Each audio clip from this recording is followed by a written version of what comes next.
Ito na naman ang inyong lingkod, nagbuhat-buhat ng kung ano-anong grocery. O ayan, ganyan dito, marami akong ginogrocery tuwing weekend. Sa tuwing weekend, ang budget ng amo namin ay 1,000 real. Kumbaga sa Pilipinas, 15K yata yan. O diba, ganun kalaki, ganun ka, dito, ganun kamahal sa pera nila ang mga grocery. Pero sa kanila, easy money lang yan, easy, wala yan, mura lang yan sa kanila, yung 1,000 per week. Pero pag i-convert na natin yan sa Pilipinas, malaki-laki na rin yan 15K a week. Sus ko, mayaman lang ang nakakapag-grocery ng ganyan. Pahirap pa na nga ng 1,000 sa Pilipinas, ganyan dito, ganun sila ka yaman, 15K a week. Yung iba niyan, more than pa. Ito lang sa amin, budget na budget pa yan 15K. Ang dami namin kumakain, ilan yung anak ng amo namin. Ilan sila? 4. Tapos may isang amo, yung napaka-arte naming amo, magsipag laging nagpapa-request ng pagkain. O, diba? Yun, lahat, binibili ko na lahat, pati sabon, mga kung ano-ano, material for cleaning, para sa sahig, lahat na yan, yung mga binibili ko sa 15K or 1,000 real a week. Pero kulang pa yan kung tutuusin. Kulang pa yan dito. Kaya ito lang yung budget kasi pinagkakasya ko lang. Maliit yan sa pera nila dito. Pero pag kinonvert, malaki naman. Diba? Doon kalaki. Yung iba niyan sa ibang bahay, umabot pa ng 1,000 to 1,300, 1,500. Abot na siya ng 20K a week sa ibang bahay. Pero dito, budgeted na yung 1,000 a week. Diba, ganun kakuripot yung amo namin. Kasi sa pera nila, mura binibili nila. Huwag mo lang talagang i-convert kasi sobrang mahal. Hindi kaya. Ang kaya lang yan, siguro yung mga mayayaman sa atin, mga nagbablog, yun yung kaya nila, 15K a week. Ang 15K a week sa Pilipinas, marami na yung mabibili, pero dito konti lang. Mga lang, yung mga important lang ang mga mabibili yan sa 1,000 real a week. Pero kasya yan sa amin Lahat na yan, nandyan na, yung pagkain, manok, chicken, yung mga grocery, sabon na powder, yung Clorox, mga material, lahat para sa mga panlinis, sabon sa plato, yan, nandyan na yung lahat, prutas, snacks ng bata, ganyan yung mga ginogrocery ko dito. Tubig, water bottle, mura lang yan sa kanila yung mga water bottle dito. Kaya easy lang sa kanila ang mga ganyang pera kasi malaki yung sinasahod nila, parang milyon ata, million a month. Pero dito 100K real, di ba 100K real, magkano na yan? Kasi yung amo namin, yung kasama namin ang nagwi-withdraw, minsan daw sa isang buwan naka 300K real ang amo namin sa ATM niya, minsan 150. Di ba, pag i-convert mo yan sa Pilipinas, ang laki-laki na yan. Hindi makakasahod kung sino mang mayayaman sa atin, hindi makakasahod ng ganyan sa isang buwan. Buko dito lang yan kasi mayaman sila dito kaya ganun sila kalaki pagbigay ng pasahod sa mga lokal. Pero pagdating sa mga expat, mababa lang ang sweldo minimum. Pero pagdating sa mga lokal dito, Diyos ko, ang lalaki ng mga sahod ng mga lokal, pero nakaupo lang yan nakaupo lang mga yan. Kasi dito yung mga lokal palangga, mahal na mga ng presidente, lahat binibigay, kuryente, tubig, grocery, tapos may allowance pa yung mga bawat bata, bawat pamilya, kung ilan ang anak mo, yun yung bibigay nila na allowance sa mga anak mo, di ba? Hindi maghihirap ang mga bata dito, bata pa lang may mga allowance na. Yan sila kayaman. Ganun ang gobyerno dito. Priority nila yung mga lokal kaysa mga expat. Mga expat, yun yung mga nagtatrabaho talaga. Pero pag mga lokal, hindi. Kaya ganun sila kayaman. Kahit saan dyan, marami yung sa isang bahay, ilan yung aircon dyan, 17, 20, more than freezer, more than 5, refrigerator, more than 5. Oh, wala electric pan dito, puro aircon. Kasi nga, libre sila sa kuryente. Ganun sila ka-priority ng amo at residente nila. Libre kuryente, tubig. Tubig pa lang. Wala na, talo na tayo. Kuryente, talo na. Diba, bawat bahay dito ng mga lokal. Ang yayaman ng mga lokal dito. May iilang sasakyan yan kasi may mga sasakyan din yan binibigay daw sa gobyerno. Sabi lang nila. Saan pa? Kasi nga mayaman sila dito sa gas. Ayun, kung siguro ang Pilipinas mayaman sa gas, hindi na siguro mga ibang bansa mga tao. Kagaya namin OFW, mag-stay na lang siguro. O, diba? Ganon sila kayaman. Wala sa kalingkingan, lokal pa lang, priority na ng priority na ng gobyerno. Dapat ganon din sa Pilipinas, no? Priority. Kaso wala. Na sila ay kurakot. Dito walang kurakot, lahat binibigay. Bawat bata dito mayroon ng mayroong ATM.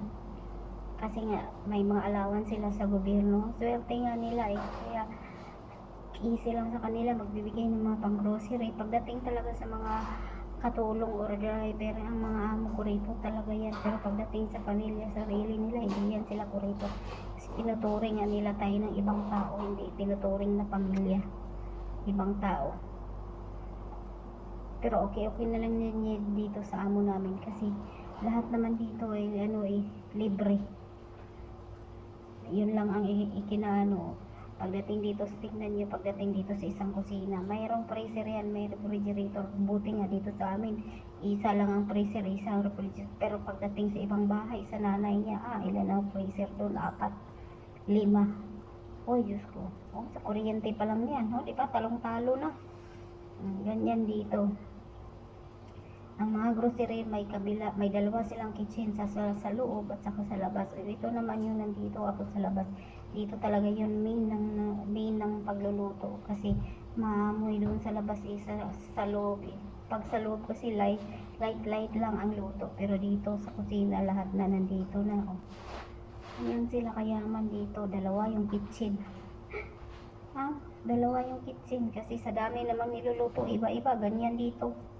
Ibang mga niluluto. Kaya marami akong ginugrocery pang ulam ng mga bata, hapunan, ganyan lang yan yung ko dito, daily routine. Nagluluto, naglilinis, naggrocery. Ganyan lang, kusina lang kasi sa loob may dalawa pang katulong. Di ba? Ganyan sila kayaman. Yung nga dito yung mga yung presidente, ito yung mga katulong. Dito sa amo namin, 3, 2 driver. Di ba? Ganun sila ganun sila ka-importante sa gobyerno. Kaya malaki yung sahod nila kasi marami din pinapasahuran. Tapos every labas ng bagong iPhone, may mga iPhone yung mga yan. Easy lang talaga sa mga lokal ang pera. Hindi na sila kailangang maghihirap. Mga bata, hindi na kailangang umiiyak. Pag nanghingi, hindi na ibibigay na lahat. Magagalit pa yun sa katulong. Kasalanan ng anak, ibibintang sa katulong. Ganyan sila dito. May mas malala pa yung mga amo. Na kung saan na nakarating yung usapan ko. Balik tayo dito sa grocery ko. Diba? Ang dami kong ginugrocery yan. Pagkain, lahat ng mga yan. Mga bata. Kasi kami, hindi naman kami palakain eh. Sila lang talaga. Okay na sa amin yung rice, bread, kape. Yan lang talaga ang kaligayahan ng katulong, kape. Ako na may nagkakape na rin. Nagpiti yan. Pagdating dito sa kusina, isasalansan mo pa yung ginugrocery mo. Gaano kadami ng 1,000. Magkukos din ng oras yan paglalagay sa mga lagayan yung mga ginugrocery mo. Iba-iba, marami. Sus ko, pasta, lahat na. Yogurt, milk. Oh, mga fresh milk dito, napakamura. Yogurt, napakamura. Yung mga banana, mga onion, mga ganyan. Export pa yan, diba? Kita niyo yung refrigerator, freezer ko, maraming laman yan. Yan, sa sulok yung isa kong refrigerator, diba? Easy lang dito sa mga lokal. Tapos yung bigas dito, diba, drum yung bigas. Init nga lang, pero may diyan, technique paano pa pabanguhin, mawawala yung amoy ng NFA. Kasi galing sa India rice yung ano namin dito eh. Local nila tinatawag na rice. Mga ano pa yung ginugusig. Dito makakain mo yung kung ano-anong mga vegetable. May lettuce, cucumber, carrot. O diba?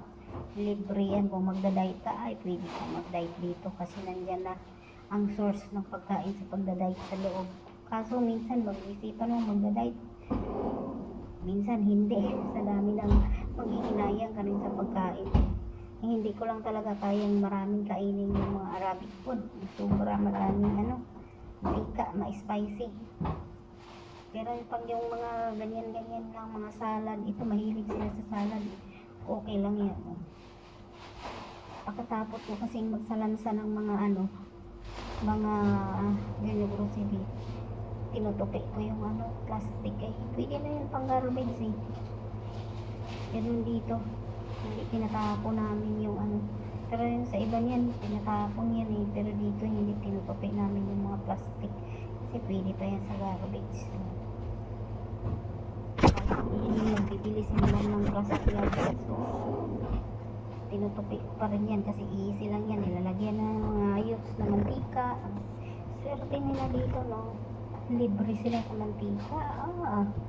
Super libre sa mantika ang mga ito. Sari-sari. Yung mga iba export na mga pagkain pero mura. Hindi kagaya sa Pilipinas. Nandiyan na ang source of sa pagkain. Mga magsasaka guys. Sobrang mahal. Buti pa dito. Mga ini-export kamatis, tomato, mga ganyan. Mura lang yan. Wala sa kalahati. May 4 real. 2 real. Magkano lang yan? I-convert ng Pilipinas. 20 real. 20 pesos lang. Diba? Wala pa silang sariling farm dito. Diba? Pagkatapos niyan, iinom na ako ng tubig, mag-chill na ako kasi sobrang init dito, nasa 42 degrees. Kailangan mo talagang mag-inom ng maraming tubig. Kung naman hindi Martin, nainom lang ako sa gripo, pero yung iba, mineral talaga ako diyan lang sa gripo. Sa tagal ko lang nainom, hindi naiinom, hindi man Thanks for watching, hanggang dito na lang. Bye bye.